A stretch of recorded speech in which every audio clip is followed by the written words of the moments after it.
के ज़माने में पेट्रोल में भी रिलीफ दिया जा रहा था, तो अभी ये इम्पोर्टेड हुकूमत जब से आई हुई है इन्होंने आवाम का जीना हराम कर दिया, क्योंकि आवाम एक एक किलो आटे के लिए तरस रही है, आवाम के लिए 2 वक्त खाने के लिए पैसे नहीं है। तो ये आवाम को, ये हुक्मरानों को सोचना चाहिए कि आवाम को रिलीफ दें, ये इनको सहूलतें ज़रूर दें, क्योंकि आपने बिजली महंगी कर दी है, गैस भी महंगी कर दी है, आटा महंगा कर दिया, पेट्रोल महंगा कर दिया। तो ये गरीब आवाम, ये औरतें, हमारी माएँ बहनें ये सड़कों पर हैं, कभी जो घरों से बाहर नहीं निकली थी आज ये मजबूर हो गई हैं, अपने बच्चों को लेके सड़कों पर निकली हुई हैं, क्योंकि हुक्मरानों को चाहिए होश के नाखन लें। आप तो अयाशियों में मसरूफ हैं, ये अवाम बेचारी गरीब आदमी जो जलील हो रहा है, इनके पास 2 वक्त की रोटी नहीं है।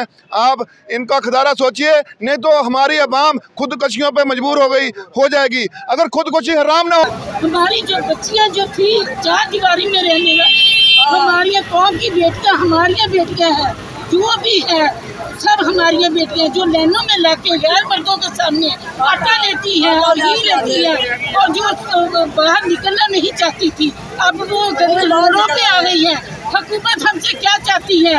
खुदकुशी कर ले, अगर यही चाहती है तो हम रोड पे आके खुदकुशी अपने बच्चों को लेके कर लेते हैं। इतनी महंगाई हमसे नहीं दबाई जा रही, खुदारा इसको रोके, महंगाई को इसको आसान करे, और मुसलमान का जीना जो है हराम हो गया है।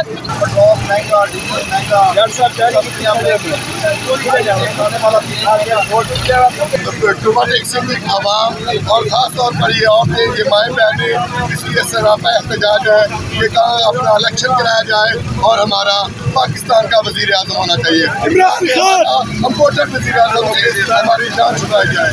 हमारा ये मुतालबा है कि फौरी इलेक्शन कराया जाए और वज़ीर आज़म पाकिस्तानी अवाम का हो, ताकि कोई अमेरिकी गुलाम हो।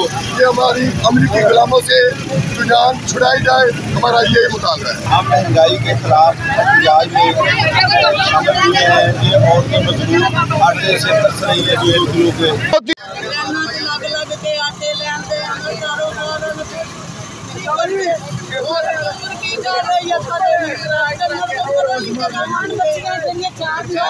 कारोबार